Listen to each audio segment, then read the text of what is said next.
दिलम नाम के एक पहाड़ी गांव में गौरी रहती थी। उसके पिताजी रघुनाथ जंगल में लकड़ियां काटकर अपना गुजारा करते थे। माँ की मौत के बाद घर का सारा काम गौरी अपने हाथों से करती थी।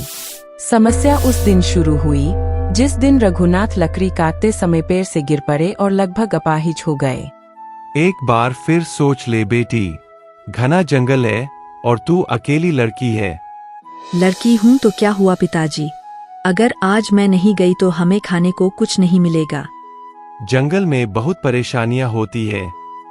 कल मैं जंगल जाकर लकड़ियाँ चुनकर लाऊंगी, उन्हें बेचकर ही हमें घर चलाना पड़ेगा। आप बिल्कुल चिंता मत कीजिए। गौरी रोज लकड़ियाँ चुनती और बाजार में बेचती। कभी 2 रोटियां मिलती, कभी उपवास करना पड़ता। डॉक्टर ने कहा था कि अगर रघुनाथ का इलाज विदेश में हो जाए तो वे ठीक हो सकते हैं। अगर हमारे पास बहुत सारे पैसे होते तो क्या करती तू? आपको विदेश ले जाकर ठीक करवा देती। फटे बिस्तर में सोकर लाखों के सपने देखती है मेरी नासमझ बेटी।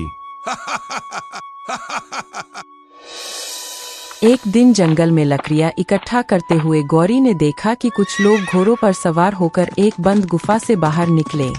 उनके जाने के बाद गौरी गुफा के पास पहुंची। गुफा तो बंद है, तो फिर ये लोग अंदर से बाहर कैसे निकले? गौरी ने पत्थर इधर-उधर खिसकाए। अचानक ऊंचाई पर हाथ लगते ही गुफा का मुंह धर-धर करके खुल गया। खुल गया, खुल गया। अंदर ढेर सारा खजाना देखकर गौरी चौंक गई। तभी जोरदार आवाज के साथ गुफा का मुंह बंद हो गया। ये तो अली बाबा वाली कहानी की गुफा है। ये डाकुओं का खजाना है। मुझे यहाँ से निकलना होगा। तभी एक डरावनी आवाज गूंजी। मैं इस गुफा का पहरेदार हूँ। अगर कोई खाली हाथ आता है तो कभी बाहर नहीं जा सकता। तो फिर वो डाकू कैसे निकलते हैं? जो जितना लाता है उतना ही लेकर जा सकता है। ठीक है, अपना जूता रखकर जा रही हूँ। गौरी की समझदारी से रक्षक हार गया और गुफा खुल गई। अगले दिन डाकू लौटे और उन्हें गुफा में एक लड़की का जूता मिला। इतनी अक्ल वाली लड़की अगर फिर आई तो पूरा खजाना ले जाएगी। इसे ढूंढना होगा। डाकू सरदार भेष बदलकर जूते बेचने निकला। जूते लीजिए, सस्ते जूते। गौरी मन में, ये तो मेरा जूता है, मतलब ये वही डाकू है। गौरी उसका पीछा छूटने से पहले ही भाग गई।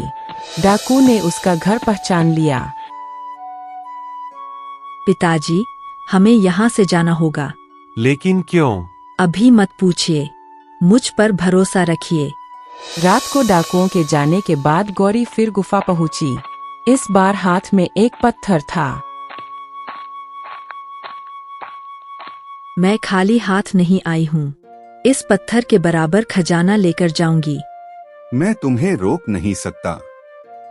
गौरी खजाना लेकर बाहर निकली और छिप गई। डाकू आए, घर खाली पाया। इतना दिमाग है तो इतना हक भी बनता है। चलो लौट चलते हैं। डाकुओं के जाने के बाद गौरी अपने पिताजी को लेकर वहां से निकल गई। कल सुबह हम यहाँ से चले जाएंगे। इसी पैसे से आपका इलाज करवाऊंगी। तू सच में मेरी बहादुर बेटी है। कुछ समय बाद रघुनाथ ठीक हो गए। दोनों ने नई जगह पर नई जिंदगी शुरू की।